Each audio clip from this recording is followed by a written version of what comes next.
Mujeres que están cambiando el mundo a través de las ciencias, la tecnología, la ingeniería y las matemáticas. Mujeres que desafían, inspiran e impulsan. Historias que vale la pena conocer y sueños que debemos buscar cumplir. Bienvenidos al podcast de Mujeres que todo lo pueden de Fundación Luxich. ¿Qué tal? Muy bienvenidos a un nuevo capítulo de nuestro podcast Mujeres que todo lo pueden, una iniciativa de Fundación Luxich que busca visibilizar y potenciar más participación femenina en carreras STEM, estas que tienen que ver con las ciencias, la tecnología, la ingeniería y las matemáticas. ¿Sabían que durante muchos años los estudios médicos se realizaron exclusivamente por hombres y se centraron exclusivamente o casi exclusivamente en hombres? Bueno, hoy vamos a conversar con la bioquímica Viviana Cavieres, bioquímica investigadora de la Universidad San Sebastián, sobre cómo este sesgo ha podido afectar el pronóstico y el tratamiento de ciertas enfermedades y cómo su investigación está apoyando para cambiar esta realidad. Viviana, muy bienvenida, gracias por acompañarnos. Muchas gracias por la invitación. Antes, cuéntanos, ¿cómo llegaste a ser bioquímica? Mira, yo tuve una muy buena profesora de biología ¿En el colegio? Sí, en la enseñanza media. Era ¿Ya? muy estricta, pero me encantó la biología celular.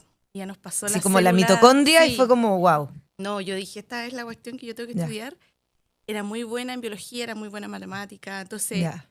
y en estas charlas que dan en los colegios, la gente que va, bioquímica se abrió como una posibilidad, yo sin saber nada de lo que era un bioquímico y de dónde iba a trabajar. A ver, ¿qué es nada. un bioquímico para la gente que nos escucha? Es una persona que está especializada en el estudio de la bioquímica de los procesos biológicos. ¿Ya? Entonces, pero claro, hay bioquímicos que tienen distintas áreas de expertise, hay bioquímicos clínicos, hay otros que se dedican a la investigación. Entonces, yo estudié bioquímica pensando en la biología celular. ¿Ya? Y luego hice un doctorado Insisto, en la biología mitocondria, como... Eso Claro, es la biología, como cómo, las partes cómo de la funciona célula, claro. ya.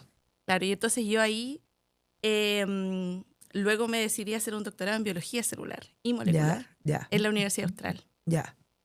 ¿Y qué en tu familia hay gente relacionada a la ciencia, a la medicina? Nadie. ¿Qué te dijeron? Nadie. Mi mamá me dijo, ¿qué es eso? ¿Qué es bioquímica? ¿Dónde vas a trabajar? Como que Claro. se habla mucho de dónde tú vas a Sí, trabajar. po. Claro, yo trabajé un par de años como asistente de investigación, apoyando ciertas investigaciones en los laboratorios, en un laboratorio en particular, y luego me decidí a hacerme mis propias preguntas. Cuando me decidí a hacerme mis propias preguntas sobre la célula, decidí entrar al doctorado. Wow. Y eso fue sumamente entretenido. El doctorado es una etapa muy entretenida, muy demandante, muy Me difícil, imagino. pero que te permite hacerte tus propias preguntas respecto de lo que tú quieres estudiar. Entonces es muy, muy entretenido. Y tú escoges dónde te quieres meter. Y ahí me metí en el cáncer de mama. Ya, y eso. Cuéntanos en qué está como tu investigación ahora, tu trabajo en el fondo, cómo es un poco tu día a día también. Sí, yo partí ahora recientemente como investigadora independiente. Ujú. Tengo un proyecto Fondesit, que es un proyecto Ya. del Estado. Sí, perfecto. El Fondo a la Ciencia y la Eh, Tecnología. Claro. Y la idea es estudiar mecanismos de resistencia que subyacen al cáncer de mama y a un cáncer de mama bien particular que se llama estrógeno positivo. Que ese es como el que dicen que es como el... hormonal, Ya. que le llaman cáncer hormonal y que afecta como al 70%, es como el 70% de todos los cánceres diagnosticados. Y es altamente heterogéneo, porque hay mira. otro, que es el triple negativo. Que Ese no, de ese estaba hablando yo, que ese es como el que... el como que, que... claro, tiene un mal pronóstico, Mm. pero sabes que ya no tanto. ¿En Entonces, verdad? sí. La tecnología, la ciencia ha avanzado harto, entonces ahora ya hay nuevas estrategias terapéuticas y ha avanzado mucho Sí. la biología Ay, qué del buena cáncer. noticia. Como que hay Sí. tanto mito y tanto miedo en torno al cáncer. Y bueno, también el cáncer de mama, como que uno se confunde de afuera, estoy diciendo. Sí. Porque a veces hay como... Se saben historias súper terribles que tienen muy mal pronóstico desde el principio y que como que, bueno, Sí. tienen malos desenlaces también.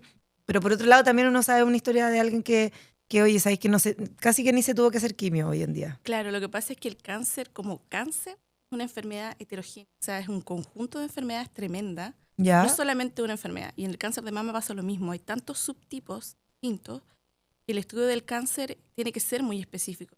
Subtipos distintos. Entonces, claro, hay unos que tienen mejor pronóstico, hay otros que tienen peor pronóstico. Pero yo siento que la biología del cáncer ha avanzado muchísimo en los últimos años. Creo que finalmente el cáncer se va a transformar en una enfermedad más crónica, que una enfermedad más Claro. fatal. Ha estado pasando eso también. Mm. Bueno, y cuéntanos, en el fondo, ¿tú estás estudiando el cáncer hormonal? ¿O Claro, cómo se llama? el cáncer ¿Estrógeno positivo? Ya. sí. El cáncer estrógeno, ahí me lo aprendí. ¿Y qué es lo que ha dicho un poco tu investigación? ¿O para dónde te guía? Te voy a sacar un poquitito más el micrófono. Mira, nosotros tenemos ahora unos modelos celulares que son resistentes a fármacos. Ya. Entonces, lo que ocurre en el cáncer de mama, que es estrógeno positivo, es que la gente se somete a un tipo de tratamiento y puede reincidir después con los años con un cáncer que puede ser un poco más agresivo y que no responde al mismo tratamiento inicial. ¿Un cáncer también de mama o Un no cáncer necesariamente? De mama, sí, también O sea, en de el fondo, mama, pero que ya. no responde a este tratamiento como inicial. que se puso resistente. fuerte. O sea, Sí, claro. se puso fuerte. Claro. Y entonces los mecanismos de resistencia que subyacen a esta plasticidad Es celular. como cuando el cuerpo se acostumbra a un remedio, en el fondo. Exacto. O sea, Entonces, es eso, básicamente, Eso en realidad. ocurre Claro. realmente. Entonces, ¿cómo ocurren los procesos dentro de la célula que hacen que ahora ya no responda a este fármaco? Es lo que estudiamos nosotros. Y nos enfocamos principalmente en el tamoxifeno, que es la primera línea de tratamiento para este tipo de cáncer, que es sumamente barato de administrar, entonces se usa mucho. Y las mujeres, claro, vencen el cáncer, pero reinciden muchos años después, 5 o 10 años. ¿Qué porcentaje de mujeres reinciden? Como los porcentajes varían dependiendo de geográficamente de donde nos ubiquemos, pero No me 20%. ¿Geográficamente dentro de Chile o dentro del mundo? Del mundo, Ya. en general, sí. Pero en general se habla de un 20-30% de reincidencia y mucha de esa reincidencia es con resistencia al fármaco inicial. Wow. Entonces eso es lo que queremos entender, cómo la célula se adapta o genera cambios que la hacen que se resista ahora a ese tratamiento que inicialmente funcionó. Claro. Sí. ¿Y por qué el cáncer? ¿Por qué el cáncer de mama? A mí me llamó mucho la atención, a mí me gusta mucho la biología celular. Entonces, Sí. Es impresionante cómo la célula funciona como una cajita llena de misterios. Entonces ¿Ya? todavía no entendemos bien cómo funciona la célula en su totalidad y cómo la célula se enfrenta a distintos escenarios. Entonces es súper entretenido. Y dentro de esos escenarios está el escenario de enfermedad. Porque tenemos el escenario de salud y el escenario de enfermedad. Y dentro de la enfermedad... Claro, todavía ni siquiera sabemos cómo funciona bien la célula en salud, claro, o sea, sana. O sea, sabemos, pero hay muchas cosas que se van descubriendo. Claro. Y a mí me parece impresionante porque son tantos los componentes y tanto por hacer. Es súper entretenido entender cómo la célula va funcionando. Y entonces, bueno, en estos escenarios a mí me llamó mucho la atención el cáncer de mama, principalmente porque afecta a mujeres. Entonces yo soy muy partidaria de la ciencia hecha por mujeres para mujeres. Afecta mayoritariamente a mujeres. Igual hay hombres que pueden tener cáncer de mama, pero el porcentaje es menor. Claro. Y además que en Chile al menos el cáncer de mama me parece que es la segunda causa de muerte. Sí. Es algo muy poco como tratado a tiempo, como que se están haciendo muchos esfuerzos para eso. Hay muchas políticas públicas, sobre todo en la prevención. El cáncer de mama es la primera causa de muerte por cáncer en mujeres en Chile. Claro. Entonces, siendo que además, perdona que te interrumpa y sí. corrígeme, pero siendo que además tengo entendido, o el año pasado en octubre se hizo una campaña que decía como el 97 de los cánceres de mama que se pillan a tiempo, no sé si era el 97, pero era un número muy alto, sí, es muy alto. Los que se pillan a tiempo se salvan en el fondo. Sí, en octubre generalmente es como el mes del cáncer de mama y se hacen todas estas campañas de prevención. Entonces la idea es que las mujeres puedan desarrollar herramientas en sus casas que les permitan hacerse su autocontrol y poder identificar cambios en las mamas que pudieran llevarnos a hacer un diagnóstico precoz. El diagnóstico precoz está relacionado con un mejor pronóstico. Eso, exactamente. En el fondo, si uno se ya que aprovechemos de pasar el dato para todas las mujeres que nos están escuchando, si uno se hace los exámenes una vez al año, el pronóstico mejora radicalmente en el fondo. Antes detectemos el cáncer, es mucho Pero mejor. en el fondo una vez al año es como lo que está de un año a otro, si bien puede haber aparecido algo, es un buen timing, digamos. Claro, sobre ya los 40, 50 años se recomienda hacer una mamografía cada un cierto tiempo. Como para perfecto.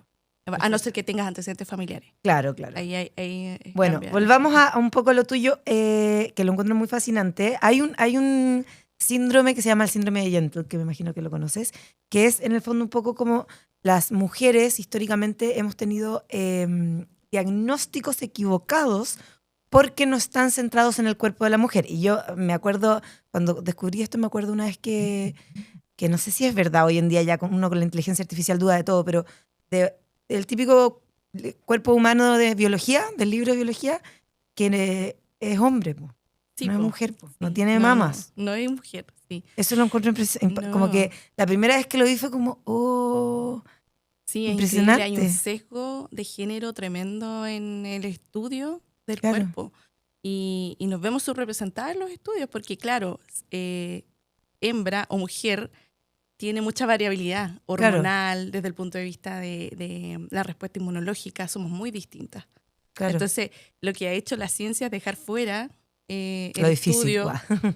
porque es difícil. Y es Claro, difícil llegar a conclusiones porque es muy heterogéneo. Porque, claro. bueno, el factor hormonal es tremendo, pero tenemos que estudiarlo, tenemos que hacerlo. O sea, en algún momento hay que movernos a ese tipo de ciencia, porque es importante entender cómo funciona el cuerpo de la mujer para no tener este sesgo de Claro. género. Y yo creo que la ciencia va hacia allá. Es difícil y es complejo, pero cada vez las herramientas son mayores y creo que vamos a ir entendiendo mucho mejor el cuerpo de la mujer. Em, pero sí, por supuesto que hay un sesgo, por supuesto que siempre el estudio se ha hecho en modelos masculinos, Claro, animales o humanos. claro, que además tienen, o sea, bueno, lo que decís tú, hay una cosa hormonal que es distinta, que afecta. ¿Cómo ha sido tu experiencia en este rubro más bien masculinizado, me imagino? Mira, yo en lo personal he tenido una muy buena experiencia, pero siempre hemos conversado con mis amigas y todo de que, claro, este rubro está masculinizado. Siempre ha existido esta ideología de que, oh, que salieron buenas para estudiar las chiquillas, por ejemplo. Nunca, siempre se hace esa diferencia que yo creo que a los hombres no se la hacen. ¿Sí? Como que yo hice un doctorado, nadie pensó que yo iba a hacer un doctorado. Claro, O sea, ¿por ¿por qué? qué? ¿Cachai? Qué Obvio. raro. Pero claro, en el ambiente en el que yo me desenvuelvo tengo mucha suerte porque tengo muy buenas amigas, muy buenas mentoras y eso ayuda un montón a salir adelante, a superar el síndrome del impostor, por ejemplo. Que es muy fuerte en las Eh, mujeres, en el fondo. es muy fuerte y vivimos en una sociedad donde los hombres se les trata con este exitismo como ellos van a Mm, ser exitosos, que son los mejores, mm. y a las mujeres siempre se les da como este rol más de Como de puerta adentro, en el emocional, fondo, de claro. ser una persona más solidaria, más emocional, más cuidadora. Y es súper complejo porque tú tienes en algún momento que creerte el cuento y eso es súper difícil. Y Claro. eso nos pasa a todas en ciencia. Nosotros lo conversamos abiertamente. Siempre estamos con el síndrome del impostor ahí a flor de piel pensando que Imagínate eh, que si hay científicas como tú que estudian, o sea, que hacen investigación biomolecular, ya ni siquiera sé decirlo, ¿qué pasa con todo el resto de nosotras? O sea, si ustedes tienen el síndrome del impostor, imagínate cómo puede chorrear para abajo, ¿cachai? sí, no, es súper fuerte, pero yo creo que, claro, tiene que ver mucho con la forma en que fuimos criadas desde chiquititas. Sí, y eso en el fondo es lo que estamos tratando de hacer un poco con esta campaña desde el año pasado, con Mujeres que todo lo pueden, porque es una cosa cultural finalmente. O sea, hemos tenido neurocientíficas en este espacio que el cerebro del hombre y la mujer no hay diferencias en el desarrollo de capacidades. No, no, esto de que el hombre es racional y la mujer emocional, mentira, eso no es así. Entonces, ¿de dónde salen todos estos sesgos de género, obviamente culturales de hace Claro, mucho tiempo atrás? No hay diferencia, las mujeres podemos razonar tan bien como los hombres. Lo que sí es muy entretenido es que nos podemos hacer preguntas distintas. Los hombres se hacen unas preguntas, las claro. mujeres... Entonces, Y preguntas que hasta el momento no se han hecho porque las mujeres no han estado involucradas en ciencias. exactamente. Entonces tenemos que tener esta otra parte, esta otra forma de pensar, que es muy enriquecedora en la ciencia también, porque nos hacemos preguntas distintas, respondemos las preguntas de manera distinta, somos capaces de también formar a las mujeres que están en ciencia, que parten en ciencia.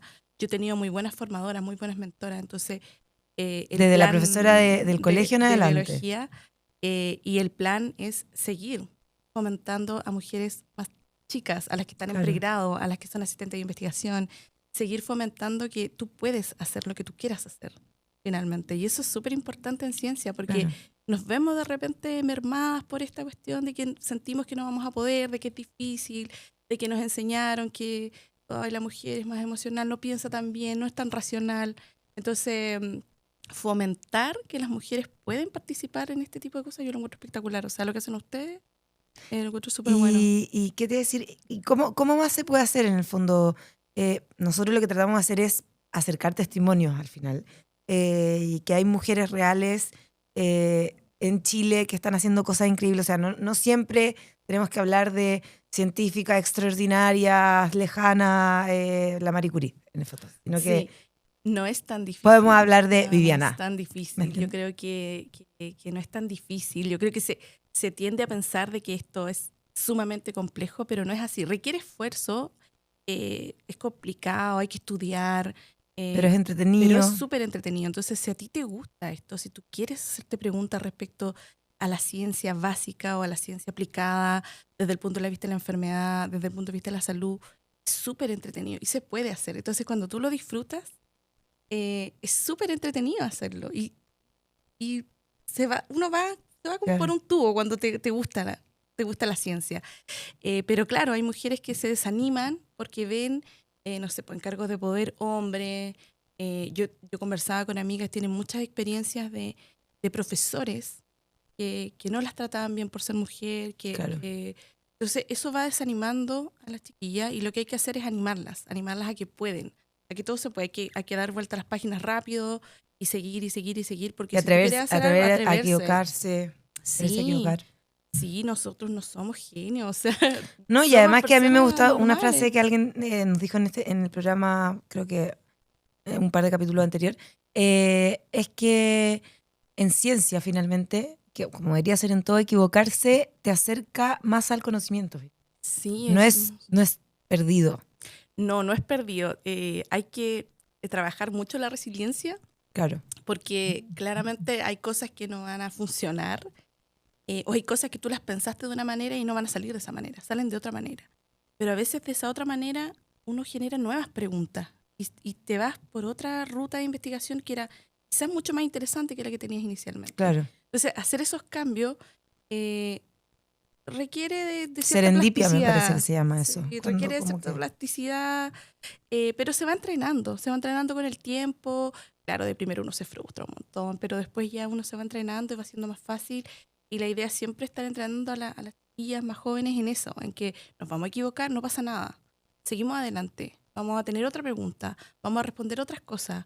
Nos podemos cambiar de modelo, podemos estudiar otro cáncer, pero lo importante claro. es seguir haciéndonos preguntas. Oye, y aparte de la profesora de biología del colegio, ¿qué otra mujer ha sido un referente importante para ti? Mira, para mí, mi jefa actual, ¿Ya? Patricia Burgo, ella ha sido una importante referente. Yo trabajé con ella desde mi pregrado y ha sido súper importante para mí porque me ha ayudado mucho en el camino de la frustración. Me ha enseñado a cómo manejar la frustración, a cuando te sentís enojada por algo que consideras injusto, cómo enfrentarte a la injusticia cuando, no sé, ves que las cosas no salen como tú quieres o que el mundo está manejado por Obvio. referentes masculinos, entonces hay cosas que tú harías distinto.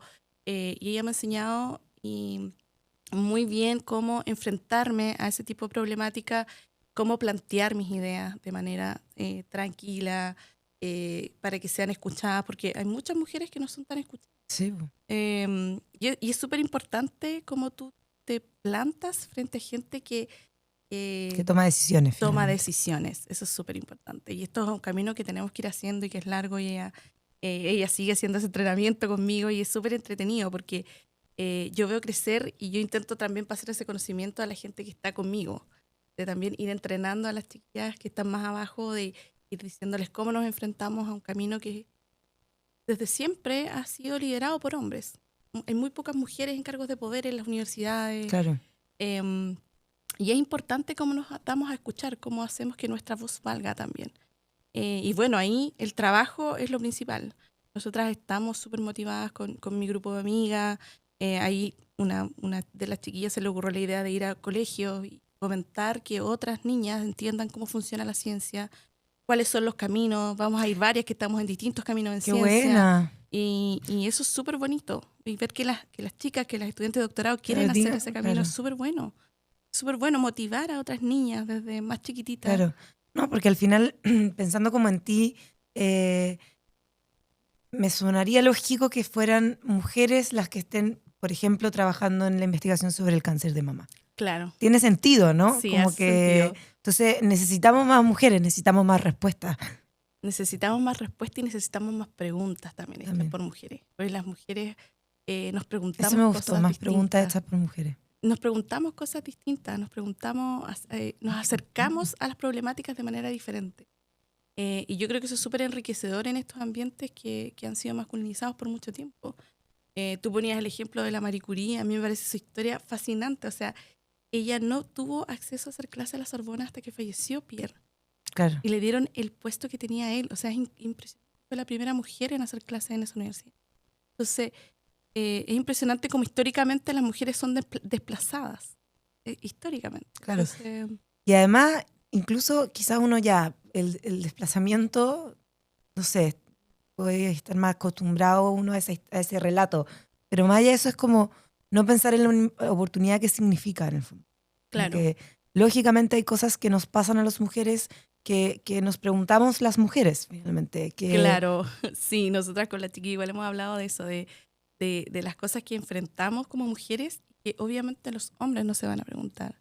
No, que muchas veces no tienen ni idea, o sea, y sacándolo del ámbito de la ciencia, lo que decís tú, uno lo habla con las chiquillas, lo habla con las amigas, como, oye, ¿a ustedes les ha pasado que no tengo idea? Cuando uno es mamá, como que se empieza a poner menos pudorosa y preguntáis de todo, y como, pasa esto, no sé qué, sí, a mí me pasó, no, a mí no, como que, pero no es algo que a uno le enseñen, no es algo que está como, o sea, uno puede investigar, pero en el fondo... Claro, pero claro, hay un sesgo de género, siempre ha habido, no sé si supieron, pero hay unas investigadoras, no sé si son investigadoras o médicas que desarrollaron herramientas ginecológicas para mujeres por mujeres. No esa cosa fría. Claro, que es súper hostil. Esa Ellas gata. hicieron una cosa distinta y súper, o sea, Obvio. eso es lo que necesitamos, que alguien que viva la experiencia haga ciencia desde la experiencia. No, y incluso femenina. de todo, o sea, cuando tú pensás, ahora ya se está haciendo, pero yo que soy baja, los autos.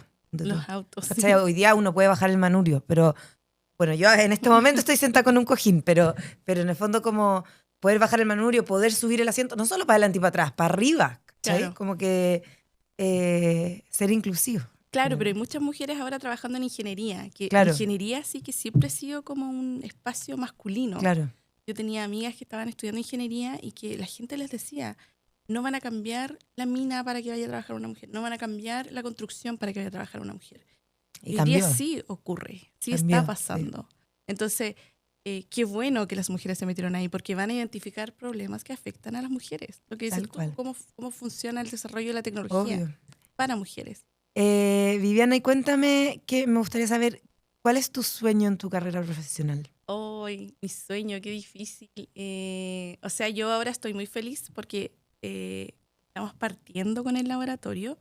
Obviamente que el sueño siempre es responder preguntas científicas, pero me siento muy cómoda enseñándole a la gente a hacer ciencia de nivel. Lo cuentas y suena muy atractivo. Entretenido, es muy entretenido ver el crecimiento de la gente que llega con los años, de los estudiantes que uno forma, de los chiquillos que llegan sin saber nada y salen con una tesis, aprendiendo todo, estudiando, entendiendo cómo hacerse preguntas, formando un pensamiento crítico. Yo creo que eso es muy bonito y siento que eso no se agota nunca. Como que tú siempre quieres que la gente aprenda y tú aprender de la gente. Que la gente viene y te enseña también. Entonces es súper bonito esa microambiente que se da en la ciencia con tus colegas, con las mujeres que trabajan contigo. Nosotros tenemos un súper buen grupo, nos apoyamos siempre. Somos un montón de mujeres en el laboratorio y nos estamos constantemente apoyando y eso es muy entretenido también, porque resolvemos nuestros propios problemas entre nosotras y nos formamos entre nosotras, vamos apoyándonos, vamos entregándonos conocimientos. ¿Te falta esto? Yo te ayudo. Claro, mucha generosidad. Sí, es muy generosa la mujer en ciencia, entonces a mí eso me gusta mucho. Yo creo que el sueño es llegar a ser una excelente formadora de personas, de capital humano. Eso me gusta mucho. Qué bueno, y esperamos que se cumpla. Viviana, muchas gracias por esta gran conversación, muy explicativa, interesante, de verdad que cuentas la biomedicina, biociencia, no sé, como algo realmente fascinante, en el fondo, entender cómo funciona la célula para después proyectar cómo esto tiene efectos en la salud, en la enfermedad. Realmente felicitaciones por tu trabajo y muchas gracias por compartir con nosotros. Muchas gracias por la invitación, lo pasé muy bien. A los que llegaron hasta el final, los invitamos a revisar este contenido, a ver los otros capítulos, a compartir, comentar y meterse al sitio web de www.mujeresquetodolopueden.cl, donde hay más historias como la de Viviana, para que sigamos impulsando que hayan más mujeres en ciencia en Chile y en el mundo, que tenemos mucho por crecer. Sí. Chao, nos escuchamos.